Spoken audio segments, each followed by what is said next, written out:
The story of Batman vs. Predator spanned over 3 comic books. Now the first one starts off with a boxing match between Marcus and Bersaglio. Now 2 gang leaders are betting on their favorite fighter to win. Marcus wins the match, and later on that night, he is killed by the Predator. Batman then goes to the crime scene to investigate and realizes this murder was very different. The victim's skull and spinal cord were removed. He assumes the other gang leader was involved, but then the losing boxer of that match and other people in his gym are killed off as well. Batman meets up with a SWAT team that's been called in to assist in these murders, and the Predator kills off one of the officers in front of them. They fire upon the Predator, but can't see where it went. Batman then becomes the focus of the Predator, but is spared. He later starts to put the murders together and realizes this killer is acting upon a code of honor when it chooses its targets. The 2 gang leaders named Alex Yeager and Leo Broden agree to have a meeting and discuss about who is killing off their members. This is when the Predator crashes in and kills Alex Yeager, but it manages to escape before Batman arrives. But a trail of blood leads Batman to the Predator's location. They battle each other and Batman is severely injured. He calls in for his Batmobile and escapes with at least some knowledge of who the killer is. During this time, Batman is out of action, trying to heal from his injuries, while the Predator goes on a killing spree in Gotham. Commissioner Gordon is also attacked but survives by the aid of a fellow officer. Batman is forced to fight the Predator despite still suffering from his injuries and his new equipment not being fully tested. Now his new auxiliary suit gives him increased strength and improved vision to see the Predator. Batman locates the Hunter, and during their battle, he used the Batmobile to transport the Predator to the outskirts of the city to continue fighting. During their long battle, Batman does trap it and even uses a tranquilizer on it. Alfred then shows up and shoots it with a gun. The Predator escapes and Batman finally tracks it down and defeats it by using a bat. Then its clan members show up and the Predator kills itself with a sword after losing to Batman. Then the elder Predator of the clan takes the sword and gives it to Batman as a token of his victory against one of their hunters. Then the clan boards their ship and leaves the planet. The story is then continued as Batman and the Huntress capture a criminal that reveals there is a price on Batman's death. So his boss hired some of the best assassins in the world to take him out. And during this event, another Predator became aware of Batman's victory over the previous hunter and has traveled to Gotham to challenge him in combat. It lands in Gotham River and kills one of the assassins and later attacks the local police department. The Huntress comes in to help but is captured by the Predator, but he spares her life as he mistook her for Batman. The Predator has taken the bat signal to a place outside the city to lure Batman. Then as Batman arrives at the crime scene, he realizes this is the work of another Predator. He heads off towards the bat signal and walks into a trap with the Predator. The 2 have a long battle, with Batman struggling to find a weapon to use against him. Batman gets overpowered by the Predator and is knocked out. Then another assassin arrives and plans to kill Batman to collect a bounty on his death, but he is killed off by the Predator. Then the Huntress arrives to save Batman and they escape. As Batman comes up with a plan to hunt the Predator, he builds a scrambler device that nullifies the creature's stealth camouflage.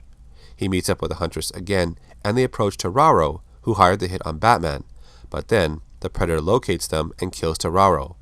Batman then locates a body of a Predator and is confronted by another one who picks up the body and leaves.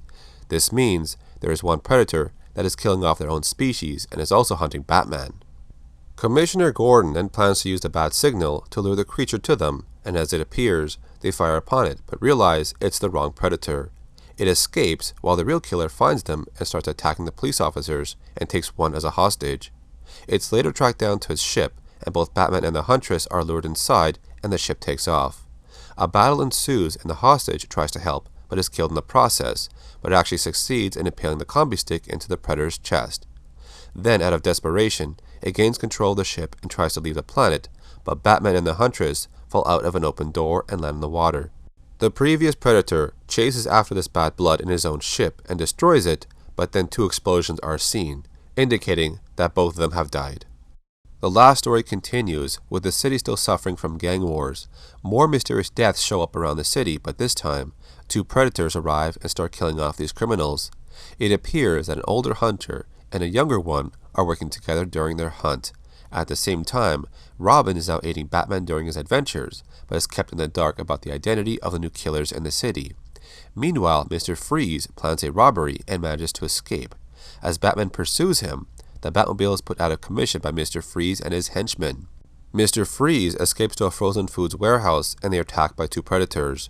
His crew is killed off, but Mr. Freeze is invisible to the Predator due to his body being cold. Batman chooses to keep Robin out of this mission so he doesn't become a target. Later on, Batman uses a helicopter to track down the Predators and injures one of them, but as they separate, one of them damages the helicopter and Batman is forced to eject. While this is occurring, Robin tracks down Mr. Freeze and questions him about his encounter with the enemy that killed his crew earlier. Robin also managed to learn some information about these previous hunts through government files with the aid of Barbara Gordon. As Batman still advises Robin to stay out of this case, Robin is seen by two Predators. Batman adjusts his new power suit to conceal his body heat by appearing as cold temperatures on the outside, thus making him invisible to the Predator's heat vision. He was also able to shut down Wayne Tech temporarily to use it as a battleground, but manages to only lure one Predator. During this battle, this Predator plays back some words in Robin's voice. It's now clear to Batman that Robin is being hunted as well. Alfred contacts him to warn him, and he manages to escape an attack from the other Predator. Robin makes it back to the Batcave and is followed and attacked. The Predator is about to drop Robin into a hole, but then Batman appears. He gives his hunter a trophy the other Predator had acquired on a previous hunt, indicating that he was defeated by Batman, and the Predators had lost this battle. Now the younger Predator was going through a rite of passage, and Robin was to be his target. The two Predators then leave the planet, and Batman hopes their loss in battle will keep them from returning. So that covers the 3 comic books of Batman vs. Predator. I thought they were written pretty well and the art was really good.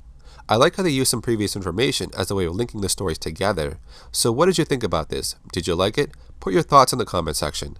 If you like the Alien or Predator franchise, then subscribe to the channel and have a look around as I've done previous videos that cover things across the movies, comic books, and video games. Thanks for watching. My name is Asaglow and I'll see you in the next video.